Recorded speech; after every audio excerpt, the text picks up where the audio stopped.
LNF 2024년 1분기 실적을 스루풋 회계로 분석하고 연말 매출까지 예측해 보는데 적자가 났기 때문에 손익분기점을 예측해 보는 것으로 그 선까지만 예측해 보는 것으로 해보겠습니다.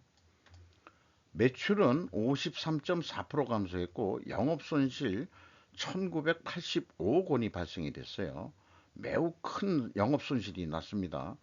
가공비 배부 재고자산 회전율은 1.7회전으로 좀 낮게 나오고 PBR은 5.33이면은 좀 아직도 거품 아닌가 하는 생각이 있습니다.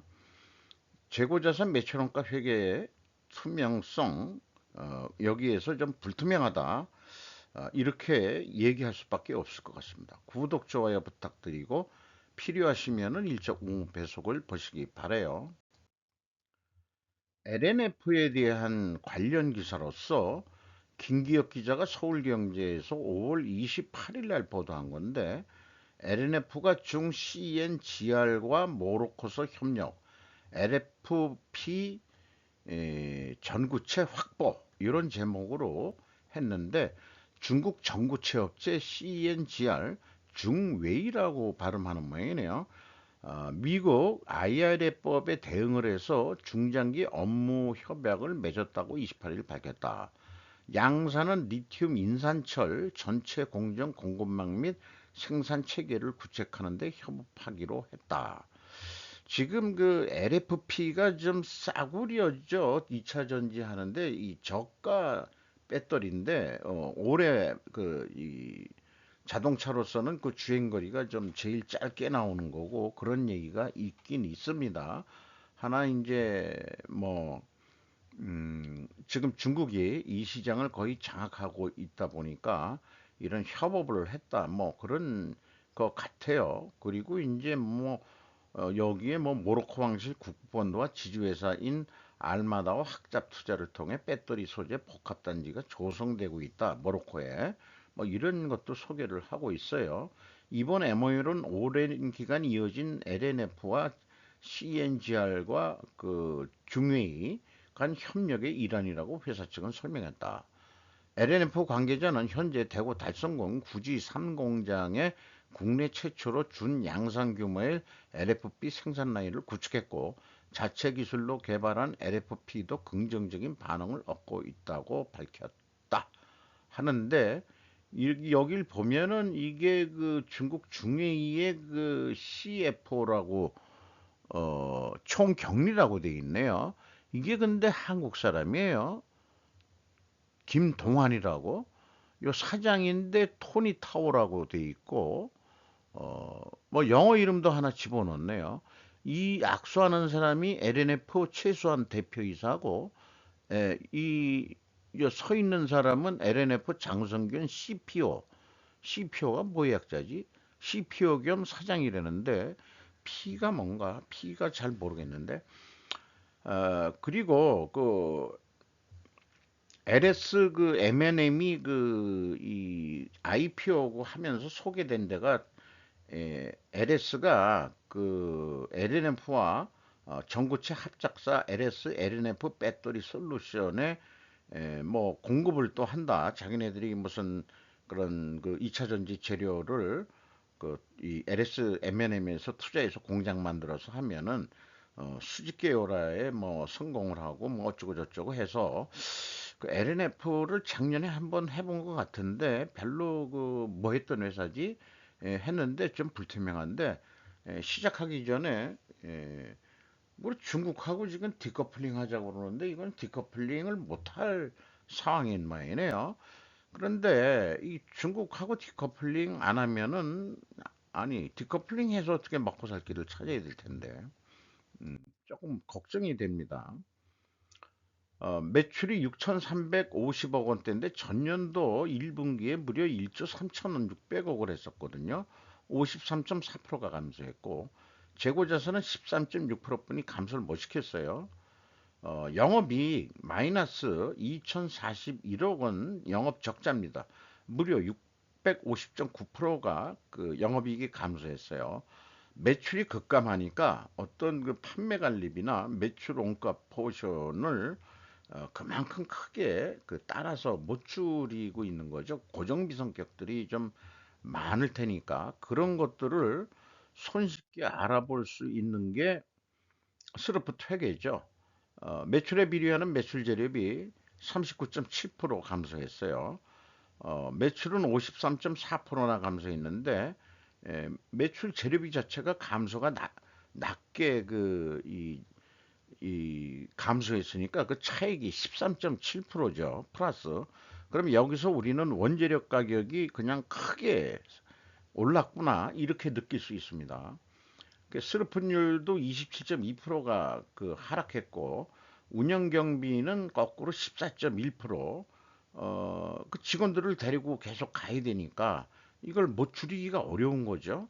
그러니까 이제 생산성도 마이너스 1.70이 나왔고 그 차이가 무려 3.28이나 됩니다. 이건 뭐 갑자기 곤두박질한 꼴이에요. 그래서 영업이익이 1985억 원입니다. 영업 마이너스로 적자 633.5%로 추락을 했어요. 그러나 그럼에도 불구하고 영업 손실 중에서도 원가 회계 영업이익보다는 한 56억 원 적게 그 영업 손실이 난 거다. 왜 그러냐? 재고 자산을 감소시켰기 때문이다. 그래서 WCAI 이 가공비 배부 재고 자산을 778억 원 그래도 감소시켜서 원가 회계 영업이익보다는 그 적게 영업 손실이 났다. 이렇게 얘기할 수 있겠고요. 재고자산 평가 손실액이 832억 원 가까이나 돼요. 이게 금액이 갑자기 커졌어요. 보통 여기 평가 금액들이 있는데 작년 말에 왕창 이거를 평가 손실을 잡았는데 그때부터 이제 조짐이 안 좋게 느껴졌던 모양이죠. 그러니까 이게 그 시가가 안 될 것 같으니까 재고 이런 그 제품 반제품 제공품에 가공비가 애드돼 있으니까 평가 절하를 좀 하자. 그게 이제 한 831억 원이나 되는 모양. 그러면은 장부에서 빼니까 재고가 감소하잖아요. 재고의 감소는 매출 원가의 증가가 됩니다. 그럼 매출이익이 더 감소하게 돼 있어요. 원가 회계는 그게 문제예요. 그 의사결정이 헷갈릴 때가 많습니다. 원가 회계는. 어, 비성분 내용으로서 그 원재료 사용액이라고 표현하면은 A 재고자산의 변동 범위는 WCAI일 겁니다. 그렇게 돼야 되거든요. 어쨌든 원재료 사용액이 28.1% 증가한 거로 나와요. 아니 그 매출이 적은데도 원재료 사용액은 이렇게 높게 나올 수가 있을까? 그게 이제 혼란스러워집니다. 그래서 재고자산의 변동액과 이게 원재료 사용액을 더해가지고 이게 매출원가 재료비인데 이게 작년 거에 비해서 어 근데 이게 그래서 2023년도에 변동액이 7,711억 원인데 1조 2천억 원이나 된단 말이에요. 39.3% 감소한 거는 뭐 맞는 것 같은데 요게 이게 이 금액이 재고자산 변동액이 좀 이상합니다. 어, 운영 경비가 14.1% 증가했고요. 그 다음에 그 운영 경비에서 판매 관리를 뺀 533억 원이 가공비인데 가공 비율이 7%뿐이 되질 않습니다. 그런데 전년도보다도 그래도 이건 상승을 했고 재료 비율은 상대적으로 3.6% 하락이라서 여기서 또 원재료 가격이 하락했다라고 2차 추론하는데 1차 추론과 모순이 됩니다. 그러니까 1차하고 2차하고 모순이 발생되면은 이거 재고자산 그 회기에 그게 뭐가 좀 문제가 있다. 그게 아니나 다를까 재고자산의 변동 범위가 이거 더블 일본은 제가 장부 그 재고자산 명세에서 뽑은 거 아니에요. 778억 원이 줄었는데 비성분에서는 1377억 원이 줄었다. 이거 이제 거기서는 플러스로 표현돼요. 갭이 599억 원이나 됩니다. 그런데 전년도 아니 장부상에는 43억 원이 줄지를 않았는데 어떻게 그 7,710 이거를 추적할 아무런 단서를 못 느꼈어요. 무려 작년 결산도 솔직히 이거 분식회계 아닌가? 이런 큰 금액을 이렇게 그냥 어떻게 그렇게 쉽게 그 재고자산에 그 해가지고 원가 매출원가 명세에 그 재고자산의 변동액이 7,717억 원이라 써냈는지 전혀 저는 이해할 수가 없어요. 뭐 마찬가지로 똑같은 금액이 계속 차이가 납니다. 그런데 현금 흐름표는 이게 저기 일반적으로 맞히죠. 그 공인회계사들이 현금 흐름표 주로 맞히니까 저같이 이렇게 맞춰보는 사람은 없을 거예요. 운영 경비에서 인건비가 228억 원이 집행이 됐는데 18% 증가했고 직원 수는 178명이 증가가 됐어요. 어, 인당 평균 임금은 5,260만 원이니까 중소기업형입니다. 임금 수준은. 노동 생산성 좀 올랐고 감가상각비 그 세 가지만 딱 표현했어요. 재고자산 내용만 하고 인건비하고 감가상각비하고 나머지는 뭐 여러 가지가 있는데 지급 수수료 큰 금액 3.5% 증가했습니다. 두통 ROI는 경영진 평가 지표인데 마이너스 20%입니다. 이 정도면은 임원 보수를 한 20% 깎아버려야 될 거로 생각됩니다. 적자를 냈기 때문에. 경영평가 지표로서 재고 회전율 떨어졌죠. 스루픈율 떨어졌죠. 스루픈율도 27.15%나 크게 떨어졌어요. 어쨌든 동일 방향이면 투명행위 가정을 세웁니다. 그런데 문제는 이자 부채 레버리지율이 64.2%입니다. 이거는 벌써 경영권 방어선이 무너져 있는 상태예요. 그리고 지금 순방향이라서 그 하락하고 하락해가지고 요거 입증하려면 원재료 가격이 상승하고 판매 가격은 인하된 거를 입증을 해야 됩니다. 그리고 재고 회전율에 대해서는 그 수량으로 산출해가지고 이거가 재고가 많이 남았다, 하락했다 하는 것을 보여줘야 됩니다. 그런데 LNF는 2차 전지 메이커들이 다 그렇지만은 원료 납품하는 데나 2차 전지 만드는 정작 만드는 데도 다 이런 얘기를 하고 있어요. 뭐 경쟁 때문에 공개 못 하겠다. 이런 얘기예요. 원재료 가격 추이도. 그다음에 제품 가격 추이도 역시 경쟁 관계 때문에 이거는 뭐 방위 산업이라면은 국가 보안으로 이해는 하겠는데 그래 놓고 적자를 하면서 그거를 뭐 그러니까 싸게 파는 건지 어떤 건지 뭐 잘 모르겠습니다만은 적자가 그렇게 크게 냈는데 이거 다 비밀로 하고 있으니까 한마디로 어 입증을 검증하기가 좀 불가능하죠. 그리고 원재료 구매 실적 참고적으로 봤는데 NCM 이게 니켈, 코발트, 마그네슘이에요. 이게 좀 비싼 전고체 배터리에 들어가는 거라고 그러잖아요. 이게 그 매입액의 99.16 하고 되고 양극활 물질이라는 게 있는 모양인데 여기 0.48 양극재 반제품 이런 걸 또 사오는 게 있는 모양인데 얼마 안 되지만은 요게 이제 연결 기준으로 그 실적만 이렇게 나와 있습니다.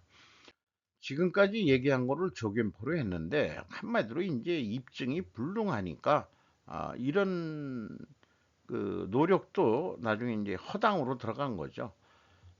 원재료 가격 장막에 베일에 쌓여 있는 가격이고 판매 가격도 언노운이라고 제가 표현해 놨습니다. 어, 이런 거로 봐서 그 과연 언제 이런 2차 전지 기업들이 시장이 어떤 안정화돼 가지고 다 가격들을 오픈할지 매우 궁금하네요. 아까도 말씀드렸지만 지금 미국에서는 디커플링 하라고 그러는데 윤석열 대통령까지 한테도 이건 상상 소설입니다만은 소설이 실질적으로 디커플링 하라고 그러잖아요.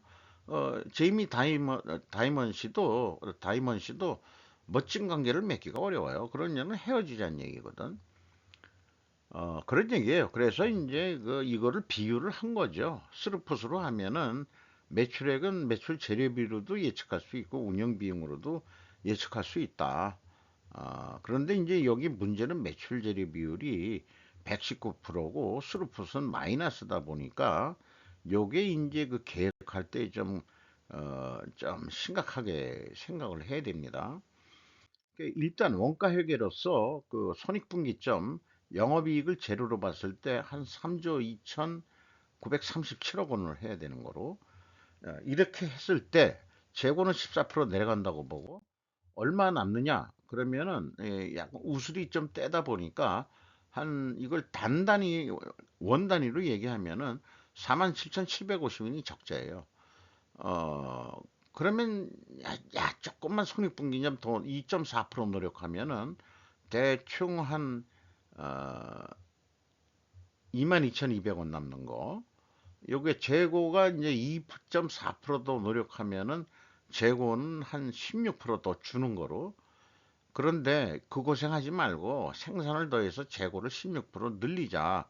그러면은 영업이익이 그 23,536원으로 2.4% 판매한 것보다도 더 이익이 나와요. 근데 실체를 들여다보자 이게요. 재고가 793억 원 있는 거예요. 이건 마이너스로 표현된 거는 기초에서 기마를 뺐기 때문에 그래요. 이 금액이 이 793억 금액이 생산 재료비하고 가공비에 요거 다 배분을 한 겁니다. 16%. 그럼 793억 원을 투자해서 672억 원 더 이익이 났다. 이거 해야 될 짓이냐? 이런 얘기를 좀 강조하고 싶어요. 그런데 이게 16%를 넘었으면은 더 그래야 되지만 16% 이하로 증가시키는 것은 투자한 것보다는 이익이 더 나긴 납니다. 맥시멈이 그렇단 얘기예요. 실적 그 내려간 거에 의해서 시뮬레이션 해보니까 그런 또 재미있는 현상이 나타납니다. 자, 복잡해요. 원가회계. 스루폿, 영업이익 제로로 해놓고, 그 다음에 이 360%더 노력을 한다.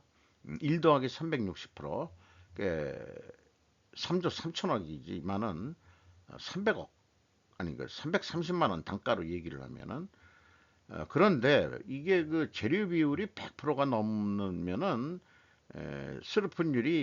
스르픈율부터도 적자다 보니까, 그러면은 합리적인 그걸 했을 때 재료 비율이 아까 그 가공 비율이 뭐 그렇게 작고 그러니까 재료 비율을 90%로 보고 그때 이제 수르픈율이 그러면은 10%가 되니까 한 3조 3,786억 원 원단이라고 하자고 해놓고 요건 재료비는 그냥 300%만 올라가는 거로 했어요.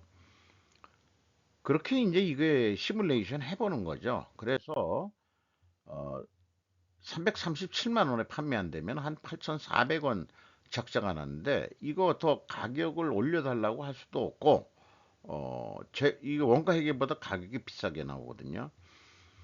그래서 재고 회전율을 6회전, 6.8회전 하면은 2.9%더 노력을 하면은 이 한 거의 손익분기점이 3조 4천억 해야 스루폿은 손익분기점이 나오는구나 하는 게 나올 수 있겠습니다.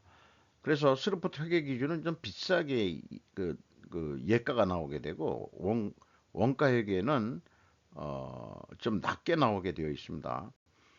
그래서 이거 좀 노력을 하면은 84억 원 투자해가지고 한 85억 원 버는 거니까 요거는 해볼 만한 게임이다. 스루풋은 항상 재고 회전율 높이는 것은 항상 플러스적인 그런 결과만 도출해내요.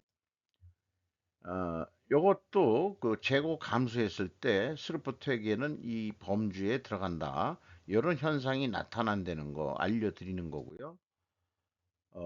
현금 재무지표로서 EAT 세후 현금 순이익은 손실로서 1670억 원을 잃었어요. 현금 그 수익률 마이너스 6%입니다. 돈을 확실히 잃은 거죠.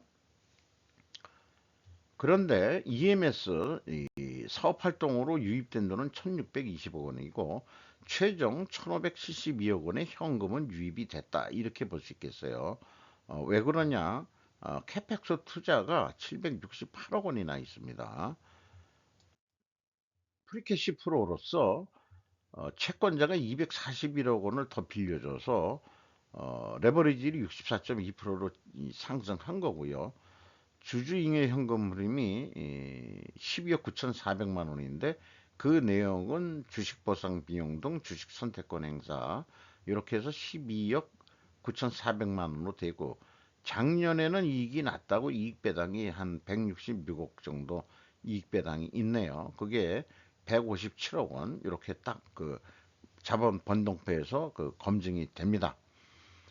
경영권 방어선이 50%가 무너진 지 오래다. 차입금보다 유동성 교환사채가 많아서 버틸 수 있는 것 같습니다. 50%가 넘지만 차입금이 많다면은 벌써 은행권에서 누구한테 팔아넘겼겠죠.